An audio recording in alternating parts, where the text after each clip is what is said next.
and welcome to PipeCast. On this episode of First Impression Last Review, we'll be covering Sutliff's Aberrant. Let's look at that blend. Okay, what we have here is Aberrant by Sutliff. It is the third entry in the Birds of a Feather line. Now this line is crafted by Master Blender per Jenson. And what it is composed of, now I'm not going to be able to give you everything here, but what it is composed of essentially is Virginias and some Kentucky. Now, it has some Red Virginia, Bright Virginia, Dark Fired Kentucky, and then also some Stowed Virginia and some Rustica, which has been found before in some McBarron HH line, called Rustica. It comes in this nice crumble cake here, and you can see here is some of it rubbed out. It's a pretty medium brown in color, so I think it's got a good proportion of the Stowed Virginias and the Dark Fired. It seems real balanced. I mean, like I said, I don't have the Stowed or the Rustica here to compare with, but it's pretty balanced. I mean, it's got along these striations. There's dark, medium, and light colored browns. So it's very, as you kind of glance down at it, it's got multitude of different colors here, multitude of different shades of brown, I guess I should say. And then even when it's rubbed out here, you can pick out some of the bright poking through here and there, and then. The medium to darker brown could be anything from the Kentucky to the Stowed Virginia to the Rustica. So it's, like I said, it's a very balanced blend. Let's see how it smokes. You want me to say that? No. Okay. No, I just didn't know where to go from there. Okay, that was a breakdown of Aberrant. Combination of bright red Stowed Virginias with Brazilian Rustica. And some Dark Fired for a little smoky flavor. Yeah. So, all right, first impression. What you getting from this? Well, 10 note was very bready, kind of sweet, bready-ish. Like it reminded me in some aspects of something like HH Pure Virginia and Samuel Galwith's Full Virginia Flake. But also, it kind of reminded me of like Solani Burley Flake a little bit. I don't know why, but there's a little bit of that there. But as far as smoking goes, it's a lot more mellow than I was anticipating. So far, this as far as I am into the bowl, it feels a little bit more mellow. I don't know if that's a byproduct of doing it in a cob. Usually cobs are a little bit more airy. They're cooler. I don't know if that's lending itself to being more mellow, but it's very mellow. My only other experience with Rustica, and it's not really an experience, it's just my knowledge base of Rustica, is I believe McBarron HH did a Rustica blend, and it's a relative of tobacco. It's a little bit different than just normal tobacco. It's the mother leaf. Okay, and from my understanding, it's stronger in nicotine, which Virginias already are pretty high in there. So this blend would lend itself to be a pretty high nicotine, with the Rustica, with the Virginia, and the Dark Fired, because Dark Fired usually can kind of come up there and bite you a little bit. And I've only ever smoked Dark Fired as a component. So needless to say, I was hesitant with this blend. Zach brought it up. He said, "Hey, I've been smoking this. Maybe we can do this." And I ran down to the local brick and mortar, and they had like 4 of them. I was like, "Oh, okay, here we go." I thought they were going to be sold out or something, because it seemed to be, from talking with you, it seemed to be pretty popular. Because it was sold out, I think, at Smoking Pipes. Yep. But yeah, I mean, so far, it's pleasant. Like I said, more mellow than I was anticipating. I was expecting more of a punch to the face. But that's kind of, I don't know why I was thinking that, because that's kind of consistent with what we've talked about. Is normally when the flavor punches you, the nicotine's low, and it's when the flavor is very non-suspecting is when the nicotine will kind of come up and bite you. So I'm gonna smoke a little bit more of it while you kind of give your last review on it. I may have a little bit more to say as I get further down the bowl. So this is this is part of the Birds of the Feather line, which is blended by Jenson for Sutliff tobacco, and this blend makes me so mad because I came in too late to the game. It's definitely, it feels like it was blended specifically for me. It does everything that I want it to, and we can just jump right into the flavor. This is a natural tasting tobacco blend, but so much so that I think this, if you could compare it to something, I'd say if you could have an English breakfast tea with no cream and no sugar, that's what you're smoking here. It tastes like a black tea. It's really, really good. It's slightly sweet. The dark fired Kentucky gives it kind of a smoky content. There's this weird element going on, which I think is really just the Rustica, which gives it that more of a tea flavor. I'm sure earthy, woodsy, blah, blah, blah. But like all that stuff's in the background. This is like smoking a nice tea. And I love this blend so much. I love this blend too much. It's frustrating how much I like this blend, because I wish I would have probably gotten a bunch of it. I think this is a limited series too, so it's like once it's gone, it's gone. Of course, I also don't want to break the bank and throw hundreds and hundreds of dollars at a bunch of stuff that I'm just going to be putting away and thinking about in my dreams. This is one of those blends that's like, once you smoke it, it's frustrating, because you're like probably not going to be able to get this again. But I really, really, really like it. And I'm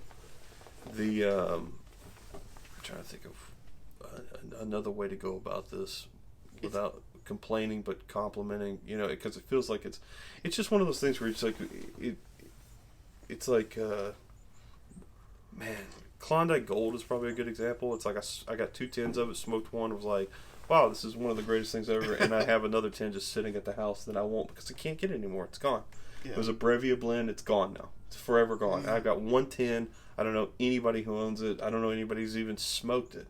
And I smoked it once, loved it, and now it's just sitting there. And, that's, I think if we're going to get into the philosophy of blending, or like something like that, you're never really smoking what you used to smoke. You're only going to get the one crack at it. Yeah. I guess you could call this like, if you guys are familiar with the Grandfather's Axe or the Ship of Theseus, this is like the tin of Theseus, Yeah. Like, when you smoke Nightcap or Artisan's Blend, they're going to try to keep it consistent across the board. Yeah. But it'll never be the tin that you smoked the first time, because there's the one crop, there's the one blender, there's the one topping, and it's all going to be age specific, Yeah. And so, but you're going to have characteristics, you're going to have this and that, and you're going to love it, It doesn't matter that all the blends are different, or all this, the blends are different, the toppings are different, they're aged differently. Is it the same blend? Is it not the same blend? I mean, that's the eternal tin of tobacco question. But with something like this, when it's a limited, where it's like you're going to get one and it's gone. Yeah.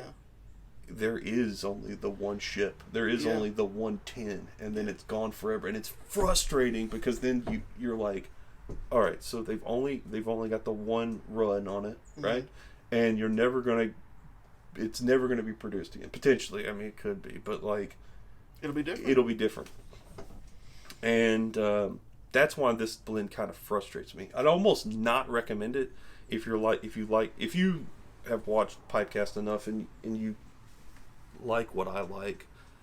Avoid this blend, because it's going to frustrate you how much you like it when you can only get so many. Because I've come into it too late, and it's sold out everywhere basically. Yeah. And Patrick was nice enough to procure a tin for me. Yeah. but it's almost like I started smoking. I told him I've been smoking it pretty regularly, and I almost don't even want to remember it once I'm done. I want to just be like, what is Aberrant?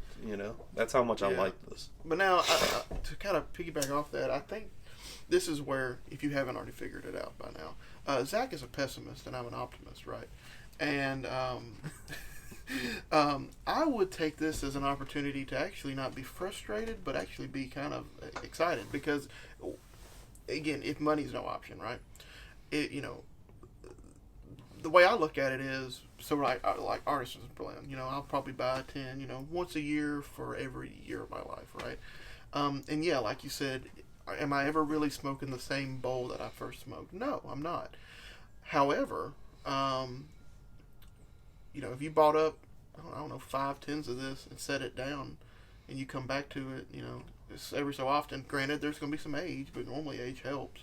You are dipping back into that same one. And so you don't have to, you're not even having that conversation in your mind anymore. Is this the same? Is it not? And I would actually, I think, find joy in that because, that's something I'm not worrying about.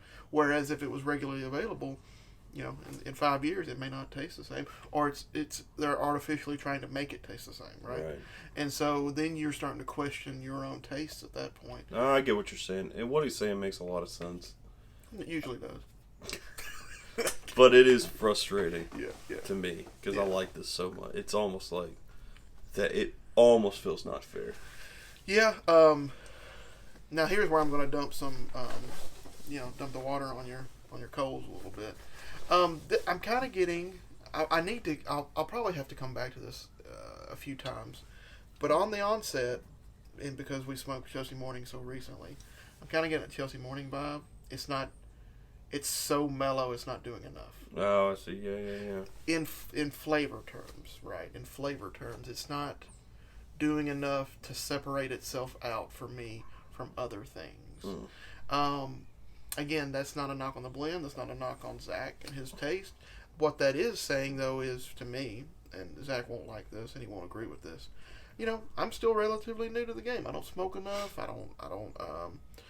I've been smoking for 3-4 years, but I still don't smoke enough. I don't smoke every day, especially not in the hot summer months. I don't smoke more than one bowl a day unless it's a particular event thing. And so because of that, I still, if you're going to, trying to figure out a way to say this, if there is a dominant component, I want to be able to pick that component out. Right. And I want it to be flavorful. I want it to punch me in the face. I don't want subtlety. Now, with blends that I have smoked a lot of, like Artisan's Blend, I'm starting to enjoy those subtleties. That smokiness goes away a little bit, and those Orientals come back up and do it. But that, and that here's some insight, I guess. That's probably why I like tree mixture, because it gives me kind of some of the stuff that I'm starting to notice with Artisan immediately. Oh, okay. You know what I'm saying? Yeah. Like I'm getting some of that spice. So, by the way, I bought like a couple tins of tree, and then he bought a couple tins of Aberrant, and I was like, I got this tree lying around that I don't really smoke on. You want to trade? Yeah. So we're probably he's gonna walk away with like 3 tins of Aberrant now. So, I'm just gonna drop this this tin of tree. Like I got to give you some more tobacco, but then I'm gonna be finding things that he likes and dropping them off at his house in case he keeps finding Aberrant because. This is one of those where, dadgummit, man, I wish it wasn't. I'm so mad. This could be a top 3 tobacco. Oh, wow. God, that's so, I don't even I almost want to do a walk-off, man. Yeah, I'd hate to I don't know. right I don't now. know what. I don't even care because I'm gonna break chronology or something like that. But we're going to review Spark Plug. I'm not gonna smoke it. I'm gonna smoke Aberrant. So I'm just gonna keep smoking because I don't even like Spark Plug. And a little spoiler for you, unless you've already seen that episode, because what do we got? What is the chronology? Oh no, they would have already seen it. They've already seen it. Guess what? Don't like it. Smoking Aberrant. Going to tell you I'm smoking Aberrant, and just so you know that this episode, this is a callback. We're just out of chronological order. That's how much I like this blend. That's how much I like it. So yeah. No, I think And I think something else that you probably picked up on if you've watched us for any length of time is that normally we like the same blends, but probably for different reasons, which is actually a great analogy to just us in general. We have similar interests, but normally what draws us to those interests are normally different. Like we both are a fan of John Carpenter, right? Yes. For the most part. But what draws Zach, I would say is, well, I don't know, actually. Is it the writing? Okay, yeah. And that's normally everything with Zach. The writing, if it's, he wants a tight script, right? I come for atmosphere, cinematography, and just all around visual perfection. Right. Now, I still want a tight script, but I'll forgive it if you give me a masterpiece of the visuals. Right, and I'll forgive it not looking so great. Yeah. If the script is really good. Which, luckily enough, The Thing does both those perfectly. The Thing is perfect scripting, perfect dialogue. It's perfect. The best Carpenter movie. Yeah. Now, I will say, I think his cleanest movie, his most polished visually, is Christine. That one probably is him at his very best from a filmmaker perspective. But it suffers from being an adaptation of Stephen King. Yeah, I mean, I would expect that from someone who drives a Ford truck. But, somebody who's used to things breaking down in the middle of, the process. Somebody who's used to lazy, long-winded stuff, or, you have to put the extra effort in. I would expect that. But, yeah, The Thing is the best movie. The Thing is the best John Carpenter movie. Again, I think probably his most polished is Christine. Christine's very pretty. Nothing going on in the engine, much like. I'm kidding. Sorry, he trashed me on something earlier, and I'm gonna have to keep coming back to this now. But I said all that to say that me and him come together, and so I think that even though most of the time, this is not one of those cases, but most of the time when we do agree, we're probably talking to two different people, even if we're agreeing on a blend. But it is more evident when we disagree. And I'm not saying that we necessarily disagree, because I think we both think this is a really good blend. It's just that for what I'm looking for in a blend, this just doesn't do it enough for me. But for you, it does. And so, if you're someone who watches these, which I'm pretty sure most people that watch this probably more line up with you than me, until we get to Lakeland. I don't know about that. Most people don't like Lakeland, so other than that, I think. I don't know if I'm going to be the. I can tell you is if we both agree, you're probably going to like it. Yeah. And then when we disagree, I think our disagreements are. Our agreements are really close together, and our disagreements are really far apart. I think that's a pretty good assessment. Yeah. Every once in a while, we'll have something where it's like gapped agreement, where you're like, I could.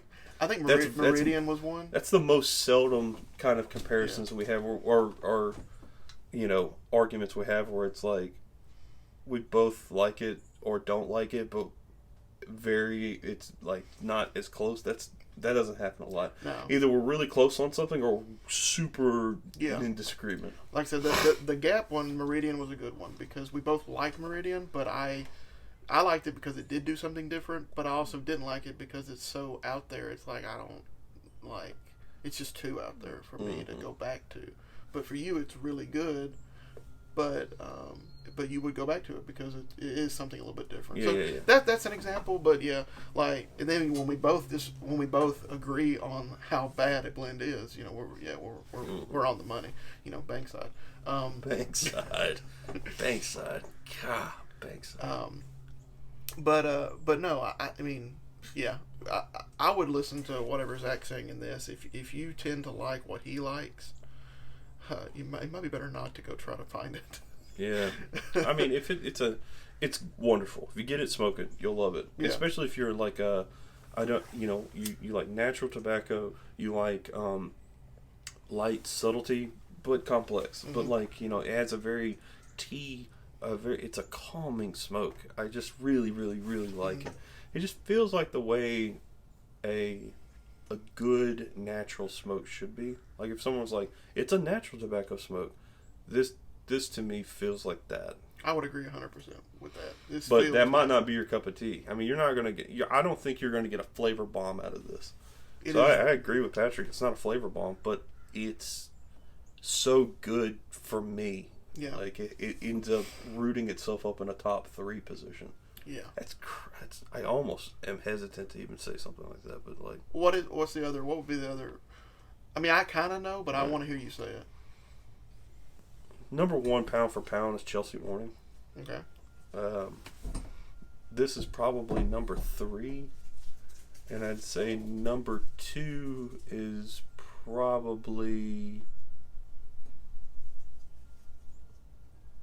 I'm probably going to say Dark Strong by Heinrich. Oh, okay. Okay. Then after that, I think Escudo and Quiet Nights. Number 6 would probably be. Wait, you like Escudo more than Fillmore? Mm-hmm. Oh wow, I wouldn't have thought that. Yeah, I don't know what it is. Escudo just really has it going. And you like Escudo more than Curly Block? Yeah. Yeah. And you like Escudo more than St. James? Yeah. I don't know this man at all. They're good. I mean, they're all good, but I think Escudo, like, okay, so first off, I know it's not really part of the video, but like, first off, Escudo is a good middle, you know, where it's like I have not found an inconsistency with it.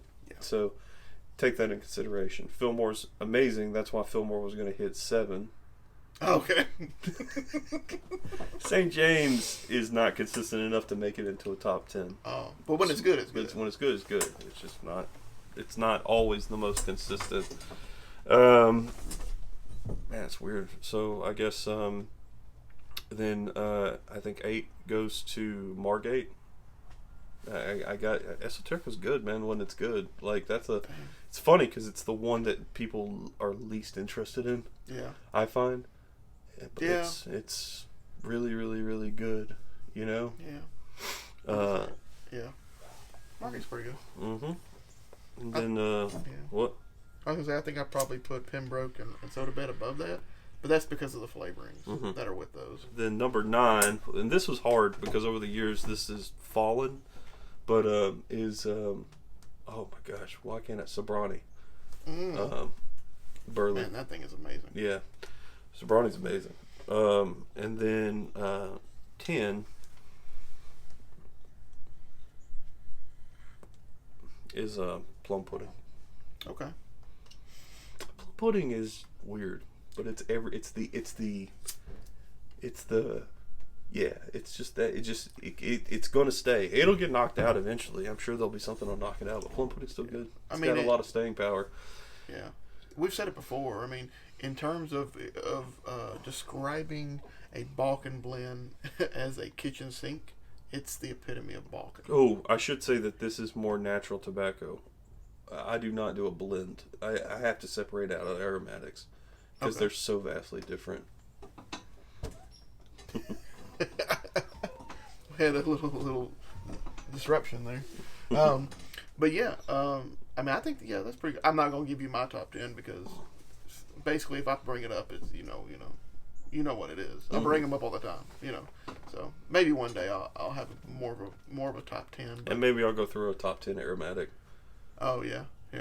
I should say a top 10 Lakeland. There's probably not a lot of aromatic in it. It's probably a lot of Lakeland. Yeah. So I just feel like it's such a different animal. Yeah. They're just so different. You can't. Yeah.